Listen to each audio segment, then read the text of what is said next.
नमस्कार। NIOS के DLED पाठ्यक्रम में आपका स्वागत है। मैं निरंजन सहाय, प्रोफेसर हिंदी, महात्मा गांधी काशी विद्यापीठ, वाराणसी, उत्तर प्रदेश। आज हम लोग पाठ्यक्रम संख्या 503, ब्लॉक 1, इकाई 2 अर्थात भारत में शास्त्रीय भाषाएं विषय पर बातचीत करेंगे। आज हमारे बीच बातचीत करने के लिए उपलब्ध हैं डॉक्टर ज्ञानदेव मणि त्रिपाठी। नमस्कार। आप प्राचार्य हैं Maitreya college of education and management, Hajipur, Vaishali, Bihar. Doctor Gyandev Mani Tripathi शिक्षा की दुनिया में एक जाने माने नाम हैं। अनेक राज्यों तथा केंद्र की शिक्षा संबंधी पाठ्यक्रमों में आपकी लंबे अरसे से दिलचस्पी रही है और नीति निर्माताओं से लेकर पाठ्यक्रम, पाठ्य वस्तु और अनेक विषयों पर आपकी दक्ष भूमिका से इन संस्थाओं को फ़ायदा मिलता रहा है। डॉक्टर साहब, आपका इस कार्यक्रम में बहुत बहुत स्वागत है। धन्यवाद। आज हम लोग शास्त्रीय भाषाओं के बारे में बातचीत कर रहे हैं। भाषाओं के बारे में जब हम लोग बातचीत करते हैं तब आम तौर पर हम लोग राजभाषा की बात करते हैं, राष्ट्रभाषा की बात करते हैं, 8वीं अनुसूची की भाषा के बारे में बातचीत करते हैं। पर यह जो शास्त्रीय भाषाएं हैं, इसका क्या आशय है? स्पष्ट कीजिए कि शास्त्रीय भाषाएं क्या हैं। दरअसल भारत में जो प्राचीन भाषाएं हैं, भारत एक प्राचीन देश है, यह बताने की आवश्यकता नहीं है। इसलिए हमारे पास भाषाएं भी, कई ऐसी भाषाएं हैं जो प्राचीन काल से हमारे बड़ों के द्वारा, हमारे पूर्वजों के द्वारा बरती जाती रही है, या इन भाषाओं में से ही कई तरह की अन्य भाषाओं का फिर विकास हुआ या उससे भाषाएं विकसित हुई और अन्य भाषाएं बनी। लेकिन आज हम जिस शास्त्रीय भाषा को एक परिधि में बांध कर देख रहे हैं, वो वास्तव में भारतीय संविधान की परिधि है, जिसमें हम कुछ भाषाओं को राजभाषा, कुछ को 8वीं अनुसूची की भाषा और कुछ को शास्त्रीय भाषा मानते हैं।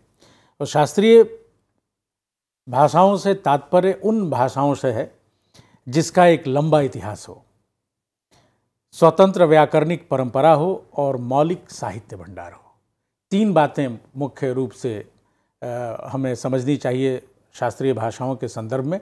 ये आधार मतलब भारत सरकार के सब का आधार है, जिस आधार पर किसी भाषा को शास्त्रीय भाषा हम ठहराते हैं कि लंबा इतिहास हो। लंबा इतिहास का मतलब हुआ कि एक हमारी परंपरा की भाषा हो, हमारी रिवायत विरासत की भाषा हो, लंबे समय से कम 1,500, हाँ, कम से कम 1,500 से 2,000 वर्षों का जिसके पास इतिहास हो। बिल्कुल ठीक बात है। स्वतंत्र व्याकरणिक परंपरा हो, मतलब व्याकरण की अपनी परंपरा हो, जिसको कहते हैं उस भाषा की का अपना व्याकरण हो, और मौलिक साहित्य भंडार हो, खूब लिखा गया हो इसमें, मतलब मौलिक रचनाएं इसमें रही हों, अनुदित रचनाओं वाले साहित्य को इससे अलग करके हम देखें। तो ये 3 मतलब मुख्य बिंदु हो गए जिसके आधार पर हम शास्त्रीय भाषाओं का निर्धारण करते हैं। दुनिया के विभिन्न समाजों में अपनी समृद्ध सांस्कृतिक और भाषाई विरासत रही है, ये हम और आप सब जानते हैं। जैसे भारत में संस्कृत, तमिल, इंग्लैंड में लैटिन, मध्य एशिया में अरबी इत्यादि। और भारत के संदर्भ में ये जो 2 भाषाएं हमारी हैं, संस्कृत और तमिल, इनका जो एक समृद्ध इतिहास रहा है और जो परंपराएं रही हैं, वो इन्हें शास्त्रीय भाषाओं की श्रेणी में बिना किसी हिचक के शामिल करने को एक तरह से विवश भी करती हैं, और ये उनका हक भी है कि वो शास्त्रीय भाषाओं में अपना स्थान बनाएं या शामिल हो। भारत सरकार ने जो परिधि निर्मित की है, जो बनाई है, उसके जो आधार हैं वो मुख्य रूप से हैं। भारत सरकार ने किसी भाषा को शास्त्रीय मानने और घोषित करने के लिए कतिपय नियमों का निर्धारण किया है, जिन पर एक नज़र डालना मुनासिब होगा। हम ये भी जानें कि भारत सरकार के द्वारा, क्योंकि DLED ODL के इस पाठ्यक्रम में जो सरकारी प्रावधान हैं, उन्हें भी जानने समझने की आवश्यकता है और उसे में जानना चाहिए। तो शास्त्रीय भाषाओं के लिए भी भारत सरकार ने कुछ प्रावधान तय किए हैं, निर्धारित किए हैं। जो भाषाएं इन नियमों के निकष पर खरी उतरेंगी या उतरती हैं, उन्हीं भाषाओं को इस श्रेणी में स्थान दिया जाता है। अब ये निकष क्या हैं? शास्त्रीय भाषाओं के मापदंड क्या निर्धारित किए गए हैं। भारत सरकार ने शास्त्रीय भाषाओं के संदर्भ में जिन मापदंडों का निर्धारण किया है वे हैं उस भाषा का 1500 से 2000 वर्ष पुराना लिखित इतिहास ऑब्लिक लिखित ग्रंथ हो। जी, यहाँ मामला फिर लिखित कहा गया, जी, मतलब जी, मौखिक परंपरा वाली बात यहाँ नहीं है। यानी लिखित इतिहास या लिखित ग्रंथ हो, इतिहास न हो तो लिखित ग्रंथ जरूर हो, उसका एक प्राचीन साहित्य ग्रंथ हो जिसे कि उस भाषा को बरतने वाले एक बहुमूल्य विरासत मानते हैं। यानी किसी एक ऐसे एक साहित्य से या किसी एक ऐसी साहित्य कृति से बाद के लोग भी अपने को एसोसिएट करके देखते हैं, जी, अपने आप जी। को का संबंध उससे उस देखते विरासत हैं, का हिस्सा। उस विरासत का हिस्सा मानते हैं। और आप कह सकते हैं कि मतलब साहित्य के क्षेत्र में अपने आप को उनका वंशज मानने में लोगों को दिलचस्पी है और फक्र या खुशी का एहसास होता है। इसलिए शास्त्रीय भाषा की जो स्थिति है उसमें उस भाषा की साहित्य परंपरा मौलिक हो, न कि किसी अन्य भाषिक समुदाय से उधार ली हुई हो। यहाँ ये ध्यान में रखने की ज़रूरत है कि भाषिक समुदाय से, यानी समुदाय जो हैं वो भाषाओं के आधार पर बटे हुए रहे होंगे। यदि हम प्राचीन भारत को ही देखें तो पाली, प्राकृत, संस्कृत, अपभ्रंश, अवहट, ये सभी भाषाएं लगभग एक साथ अलग अलग स्थानों पर, और एक स्थान पर भी कई भाषाएं, जैसे पाली प्राकृत तो एक स्थान पर ही खूब बोली गई, बरती गई, और दो विभिन्न मशहूर जो संप्रदाय थे, बौद्ध और जैन, उन्होंने अलग अलग भाषाओं में एक ही भूखंड पर अलग अलग भाषाओं में वहाँ के लोगों के साथ अपनी बातचीत, अपना संवाद कायम रखा। तो यह उस भाषा के पास अपनी मौलिक साहित्यिक परंपरा हो। सारा बौद्ध साहित्य पाली, सारा बौद्ध साहित्य पाली, बाद के दिनों में संस्कृत, पहले तो सारा बौद्ध साहित्य पाली, जी, जैन साहित्य में एक बड़ा हिस्सा प्राकृत। तो सरकार इस तरह के निर्णयों में साहित्य अकादमी जैसी संस्थाओं से अकादमिक सलाह लेकर नीतिगत फैसला करती है। अब तक जो शास्त्रीय भाषाओं का दर्जा जिन भाषाओं को मिला है, तो मौजूदा स्वरूप जो है उसके अनुसार शास्त्रीय भाषाओं के राज्य स्वीकृति की कहानी थोड़ी दिलचस्प है, इसको भी जान लेना चाहिए। जी, जी। यह कहानी आज़ादी के ठीक बाद उस समय शुरू हुई जब संविधान सभा में संस्कृत वोटों के आधार पर आधिकारिक भाषा नहीं बन सकी। आप जानते हैं कि बोलने बरतने वाले लोगों का प्रतिशत कम था, तो इसलिए हालांकि कुछ लोग तब भी चाहते थे कि संस्कृत जो है वो राजभाषा बने, लेकिन बोलने वालों की संख्या की कमी के कारण शायद ऐसा निर्णय लिया होगा हमारे बड़ों ने। तो संविधान सभा में संस्कृत वोटों के आधार पर आधिकारिक भाषा नहीं बन सकी। फिर अनुच्छेद 351 के तहत उसे विशेष भाषा का दर्जा दिया गया। यह वही अनुच्छेद है, आपको याद होगा, जिसके तहत हिंदी के प्रचार प्रसार के लिए भी 343 काम करना था। जी, ये 351 में हिंदी के प्रचार प्रसार की भी बात कही गई है, और वहीं संस्कृत को विशेष भाषा का दर्जा भी दिया गया है। संविधान सभा ने उसे इसलिए खास माना क्योंकि हिंदी सहित अनेक भाषाओं के निर्माण और विकास में उसकी उल्लेखनीय भूमिका थी। संस्कृत को भारत की कई भाषाओं की जननी के रूप में देखा जाता रहा है, और संविधान सभा ने इस भावना का सम्मान भी किया। 351 में संस्कृत को यह स्थान देके शास्त्रीय भाषा के अब तक के इतिहास में 20वीं सदी का उत्तरार्ध वह उल्लेखनीय मोड़ है जिसमें उस दौर के अनेक विद्वानों ने संगम काल की तमिल कविताओं के आधार पर तमिल को भी विशेष दर्जा देने की मांग शुरू की। संस्कृत को जो 351 में दर्जा प्राप्त था, ये ठीक बात है कि संगम काल में जो रचना का जो मतलब उत्कर्ष दिखाई देता है तमिल संगम में, वह बेहतरीन है, और वह भी हमारी प्राचीन भारत की विरासत है जिसे याद रखना और अपनी भाषाई अस्मिता का हिस्सा हमें मानना चाहिए।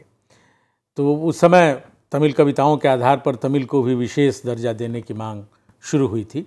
उसी समय इस सूची में शामिल होने की अहर्ताओं का निर्धारण हुआ जिसके ऊपर हमने चर्चा की है।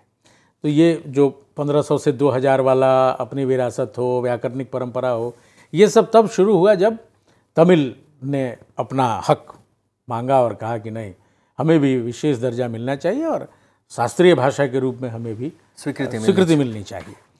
अब यह जान लेना भी तथ्यात्मक रूप से आवश्यक है हमारे लिए कि कितनी शास्त्रीय भाषाएं हैं हमारे पास। तो जून 2004 में तमिल भाषा को शास्त्रीय भाषा घोषित किया गया। 2005 में संस्कृत को शास्त्रीय भाषा का दर्जा दिया गया। 2008 में कन्नड़ और तेलुगु को शास्त्रीय भाषा घोषित किया गया। 2013 में मलयालम शास्त्रीय भाषा सूची में शामिल हुई और 2014 में उड़िया भाषा को शास्त्रीय भाषा घोषित किया गया। तो इस तरह से हम देखें तो दक्षिण की जो 4 भाषाएं हैं हमारी, तमिल, तेलुगु, कन्नड़ और मलयालम, आज की तिथि में ये चारों ही शास्त्रीय भाषाएं हैं और संस्कृत के साथ उड़िया भी इस सूची में शामिल है जी। जो शास्त्रीय भाषाओं का यह जो स्वरूप है, इसे जानने और समझने के साथ साथ इनके अवदानों को भी हम लोग अलग से जानेंगे, अलग से इस पर चर्चा करेंगे जब शास्त्रीय भाषाओं की जो भूमिका है या जो उनका योगदान है भारत के संदर्भ में या भारत के भाषिक परंपरा विकास में। यह एक अलग बिंदु है जिस पर हम लोग आगे चर्चा करेंगे जी। अच्छा, यह बताइए कि जो हमारी शिक्षा की परंपरा है, अधिगम की परंपरा है, या शिक्षा का जो माहौल है, अधिगम का जो माहौल है, या जो पाठ्यक्रम है, शास्त्रीय भाषाओं से उनका रिश्ता कैसे बनता है?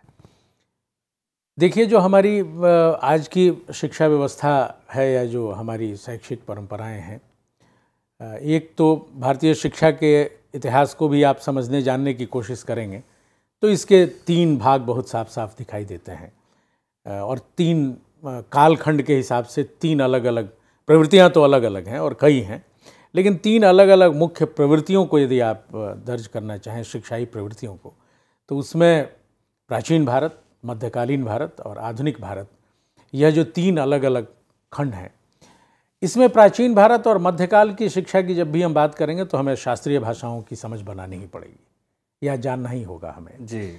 इसलिए कि जब आप बात करेंगे प्राचीन काल में जो 3 अलग अलग शिक्षा की धाराएं हैं हमारी, बल्कि 3 नहीं 4 कहिए, मैं तो 5 कहता हूँ जी, कि ये 5 धाराएं अलग अलग हैं, लेकिन हमारी शिक्षा के इतिहास की किताबों ने कभी भी इन धाराओं को अपना नहीं माना।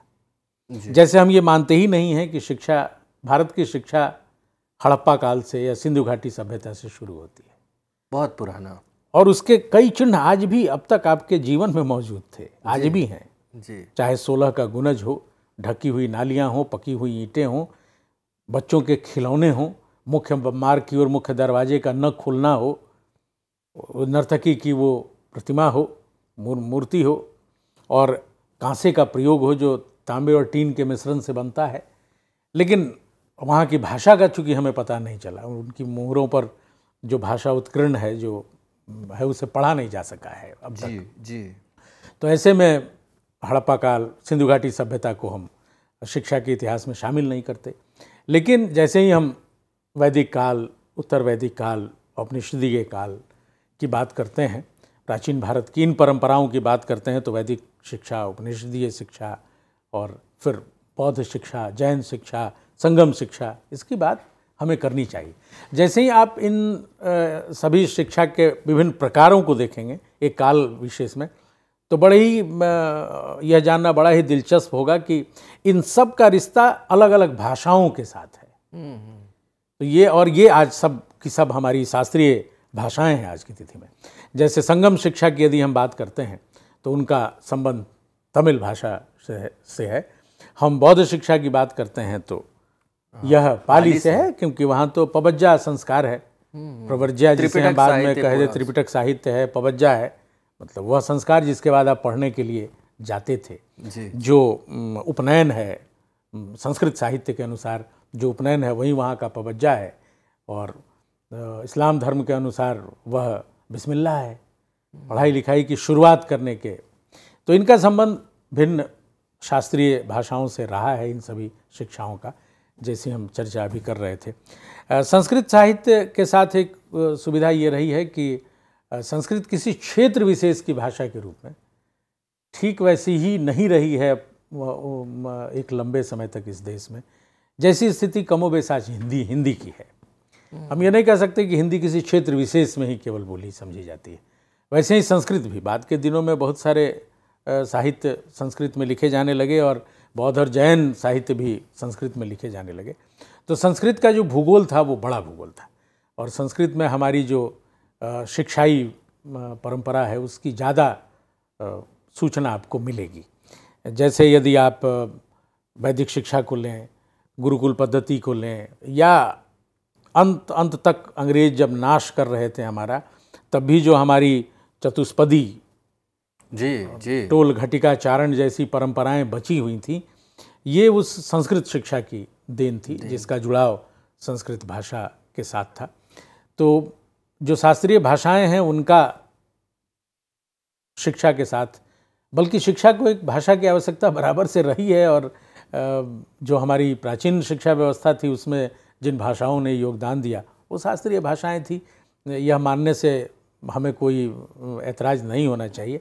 एनसीईआरटी ने भाषाओं पर आधारित अपने आधार पत्र में एक बहुत ही महत्वपूर्ण बात दर्ज की है।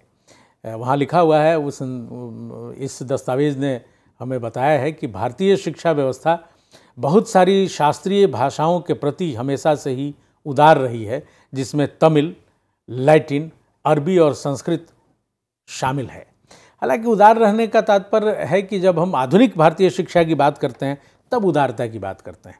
एक समय में भारतीय शिक्षा की जो संवाहिका रही हो उसके प्रति उस काल में उदारता क्या हो सकती है। इसलिए आज जो भारतीय शिक्षा परंपरा है, जो आधुनिक भारतीय शिक्षा परंपरा है, वह कहती है कि हमें इन भाषाओं के प्रति उदार रहना चाहिए। वास्तव में इन भाषाओं में भी संस्कृत को सबसे अधिक गंभीरता से लेने की ज़रूरत है, जैसी अभी मैं आपके साथ चर्चा कर रहा था। इस संदर्भ में देश के पहले प्रधानमंत्री का कुछ वाक्य हमें याद रखने चाहिए। उन्होंने कहा था कि संस्कृत भाषा और साहित्य भारत का सबसे बड़ा खजाना है और वे यह भी विश्वास करते हैं कि भारत की बौद्धिकता तब तक बनी रहेगी जब तक ये हमारे भारतीय लोगों के जीवन को प्रभावित करते रहेंगे। मतलब संस्कृत और संस्कृत साहित्य को इस रूप में उन्होंने देखा कि जो हम लोग कहते हैं कि भारत की संस्कृति संस्कृत पर आश्रित है। अपने दूसरे शब्दों में एक तरह से देश के आज़ाद भारत के पहले प्रधानमंत्री ने भी उसे उसी नज़रिए से देखा है और रेखांकित किया है कि ये हमारी बौद्धिकता की, मतलब भारत की बौद्धिकता की ताकत है, शक्ति है, क्योंकि इसी में हम और हमारे पूर्वज आकार ग्रहण करते हैं या जी आज भी हमारे बहुत सारे संस्कार उसी भाषा में संपन्न होते हैं। जी जी जी जी जी जी डॉक्टर साहब ये बताइए कि जनतांत्रिककरण की जो प्रक्रिया होती है किसी लोकतंत्र में, जनतंत्र बनाने की जो प्रक्रिया होती है, भाषा उसका एक बहुत ही महत्वपूर्ण बिंदु है। बिल्कुल। तो जनतंत्र बनने या बनाने की प्रक्रिया यानी जनतांत्रिककरण की प्रक्रिया और शास्त्रीय भाषाओं का क्या रिश्ता है? देखिए, एक तो हमें याद रखना चाहिए कि जब भी हम जनतंत्र, लोकतंत्र, गणतंत्र, तीन अलग अलग शब्दों के साथ अलग अलग कालखंड में याद करते हैं तंत्र को, तो हम बराबर भूल जाते हैं। और मैं चूँकि मेरी कर्मभूमि है वैशाली, इसलिए मैं नहीं भूल सकता कि वह भी एक क्या मतलब दुनिया का ज्ञात इतिहास यदि ठीक से व्याख्या पाता है तो वो पहला गणतंत्र है जी। वैशाली जिसे हम कहते हैं। और वहाँ की भाषा तो आप जानते हैं कि उस समय पाली ही थी, तो इसलिए उस गणतंत्र की भाषा तो शास्त्रीय भाषाओं की श्रेणी में आज हम उसको भले ही शामिल न करें पाली को, लेकिन पाली प्राकृत भी एक संस्कार की या शिक्षा की भाषा रही हैं और प्राचीन काल से जनतंत्र की भाषा रही हैं। तो ये जो शिक्षा व्यवस्था का जनतांत्रिकरण और शास्त्रीय भाषाओं का रिश्ता है वो दुनिया भर में जटिल सामाजिक संरचनाओं के कारण शास्त्रीय भाषाएं विशिष्टों के संरक्षण में रहीं, जैसे लैटिन और संस्कृत। मतलब आप कह सकते हैं कि ये भाषाएं राजाश्रयी रही हैं एक तरह से जी। मतलब संभ्रांत लोगों की भाषा रही है। हालांकि इस पर भी बहुत संरक्षण की भाषा रही है उनके। हाँ, मतलब संरक्षण में इनका विकास हुआ जी जी।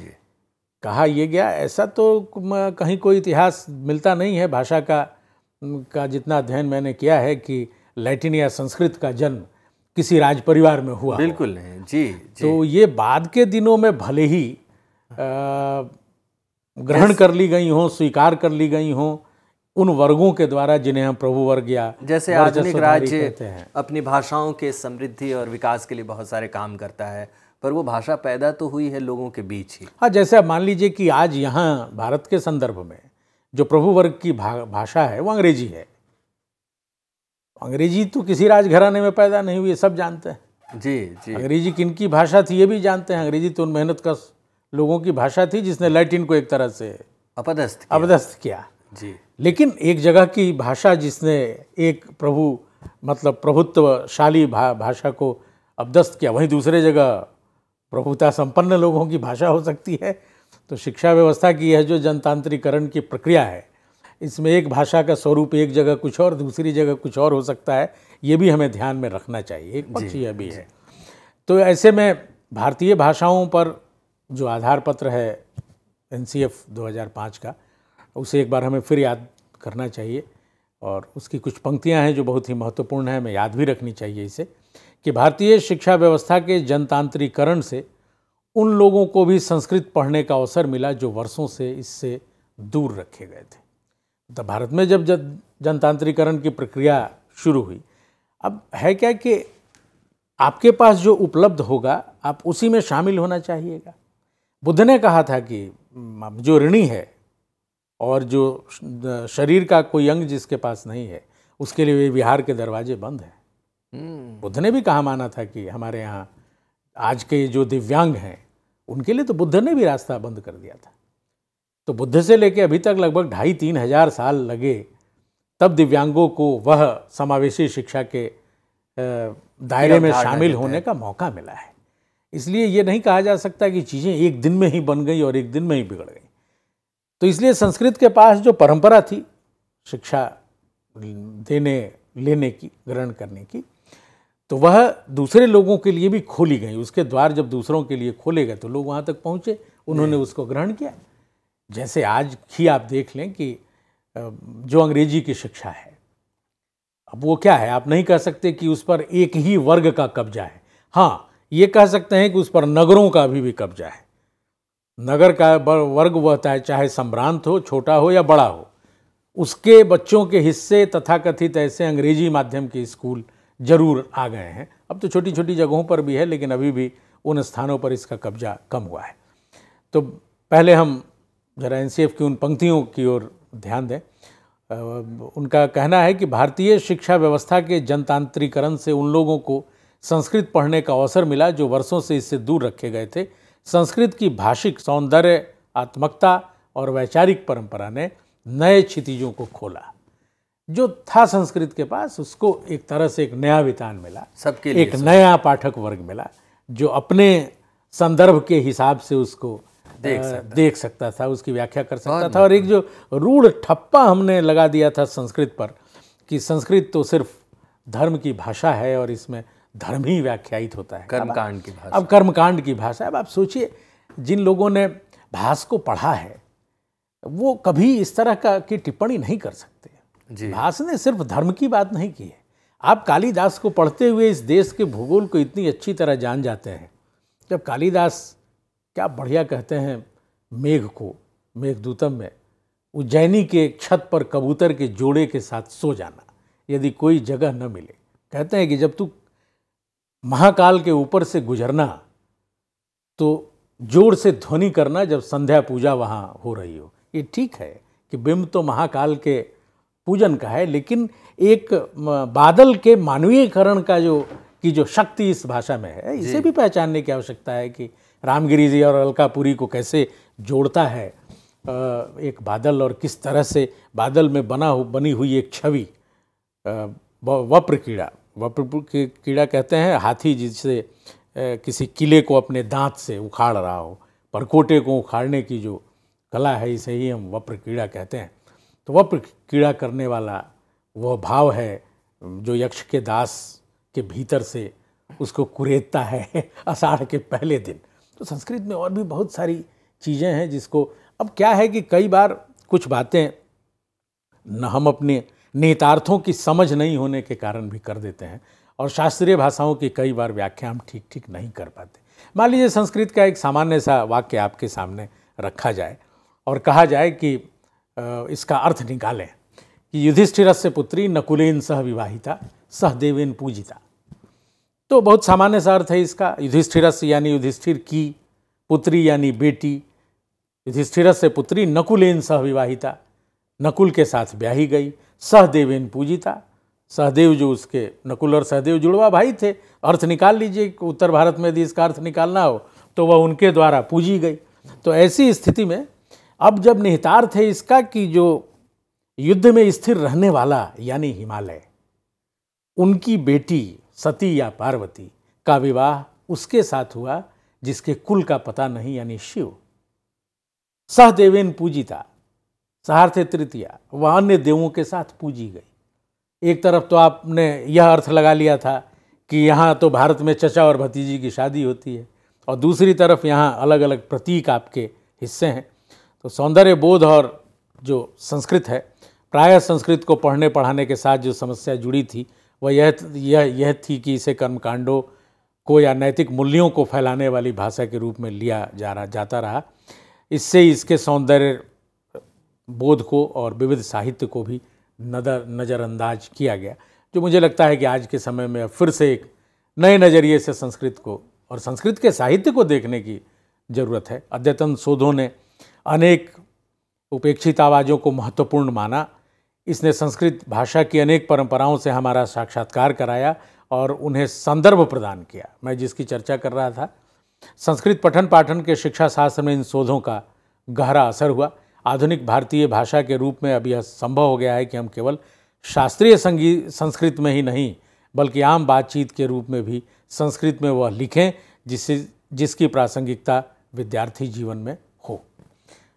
तो शास्त्रीय भाषाओं के इस रूप के साथ जो उनका योगदान है, हमें एक नज़र उस पर भी डालनी चाहिए। भाषा शिक्षण में शास्त्रीय भाषाओं की अहम भूमिका है। जैसा कि राष्ट्रीय पाठचर्या की रूपरेखा 2005 कहती है, शास्त्रीय भाषाएं जैसे लैटिन, अरबी, फारसी, तमिल और हमारे जीवन को प्रदीप्त करती हैं, क्योंकि अनेक भाषाएं उनसे शब्द लेती रही हैं।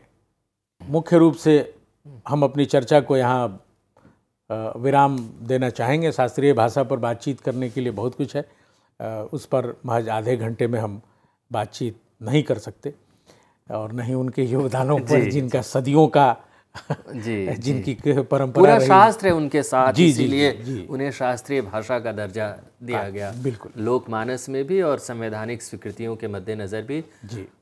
डॉक्टर ज्ञानदेव मणि त्रिपाठी जी, आप पधारे और आपने शास्त्रीय भाषा जैसे गूढ़ और जटिल विषय पर अत्यंत सरल शब्दों में अपनी बात रखे, इसके लिए बहुत बहुत धन्यवाद। निश्चित रूप से आप सभी को भी इससे लाभ पहुँचेगा। धन्यवाद जी, धन्यवाद आप। नमस्कार। नमस्कार।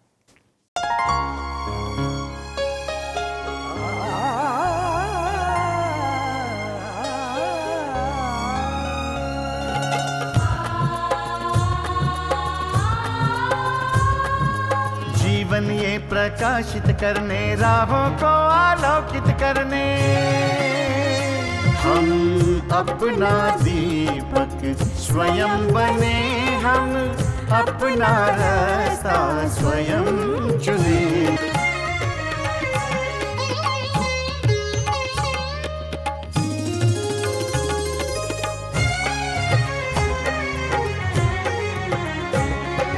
धन साधन समय की सीमा से